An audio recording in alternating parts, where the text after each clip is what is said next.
اللہ کے ولیوں سے محبت ہمارے لیے اسلامی فریضہ ہے، اور پھر ولی سے محبت کرنے والا بھی خدا کا محبوب بنتا ہے۔ جو اللہ کے دوست سے محبت کرتا ہے اللہ اس کو اپنا دوست بنا لیتا ہے، اللہ اس کو اپنا۔ اور جو ولی سے دشمنی کرے، یہ بھی بخاری شریف کی حدیث ہے، اللہ فرماتا ہے کہ جو میرے ولی سے دشمنی کرے، اللہ فرماتا ہے من عاد ولیا فقد آذنتہ بالحرب، جو میرے ولی سے دشمنی اور بغض رکھتا ہے میں اس کے ساتھ اعلان جنگ کرتا ہوں۔ ولی سے محبت کرو تو خدا کے محبوب ہو جاؤ گے، اور اگر ولی سے دشمنی کرو گے تو اللہ اعلان جنگ کرتا ہے۔ اب بتائیں، جو قوم محلے کے کارپوریٹر اور پہلوانوں سے نہیں جیت سکتی، کیا وہ قوم اللہ سے جنگ کرنے کی طاقت رکھتی ہے؟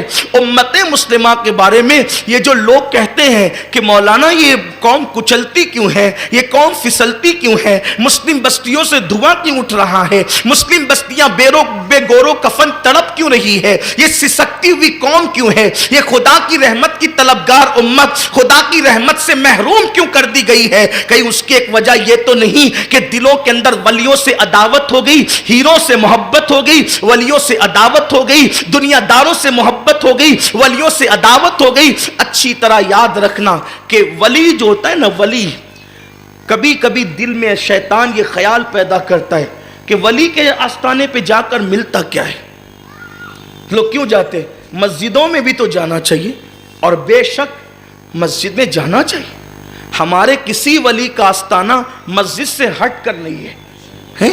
غریب نواز کا آستانہ 3 مسجدوں میں گھرا ہوا ہے، سبحان اللہ۔ مخدوم سمنا کا آستانہ کئی مسجدوں میں گھرا ہوا ہے، بابا قطب کا آستانہ مسجد سے لگا ہوا ہے، نظام الدین محبوب الہی کا آستانہ مسجد سے لگا ہوا ہے، غوث پاک کا آستانہ مسجد سے لگا ہوا ہے۔ ہمارے آستانے سب مسجد سے لگے ہوئے۔ حد تو یہ ہے کہ اللہ کے رسول بھی جو آرام کر رہے ہیں وہ مسجد سے لگے ہوئے حجرے میں آرام کر رہے ہیں۔ مسجد سے ہمارا تعلق اتنا قریب ہے، مسجد کے بغیر تو آستانوں پہ جانا قبول ہو بھی نہیں سکتا۔ لیکن بات اتنی ہے کہ کبھی کبھی ذہن میں یہ سوال پیدا ہوتا ہے کہ بھئی ولی کے آستانے میں جا کے ملتا کیا اللہ ہمارے لیے کافی نہیں ہے؟ اللہ تو سب کچھ دیتا ہے۔ تو آئیے اس پہ بھی بخاری شریف کی اور سیاق سے ایک حدیث پیش کریں۔ اس کو آپ نے کئی بار سنی ہوگی، لیکن پھر اس کو آپ میرے عنوان کے تحت سنیں تو آپ کو سمجھ میں آئے گا، اس لیے کہ یہ حدیث پاک کا معجزہ ہے، یہ حدیث پاک کا معجزہ ہے۔ حدیث کو آپ جس اینگل سے اسٹڈی کریں گے آپ کو حدیث میں وہ عنوان ملے گا۔ یہ میرا چیلنج ہے، یہ مصطفیٰ جان رحمت کے کلام مبارکہ کا اعجاز ہے۔ مجھے حیرت ہے کہ جب غالب اور اقبال کی شاعری میں اتنے معنی نکل سکتے ہیں تو حضور تو افصح العرب ہے، فصحا عرب کے بڑے بڑے، تیرے آگے یوں ہے دبے لچے، کوئی جانے منہ میں زبان نہیں بلکہ جسم میں جان نہیں۔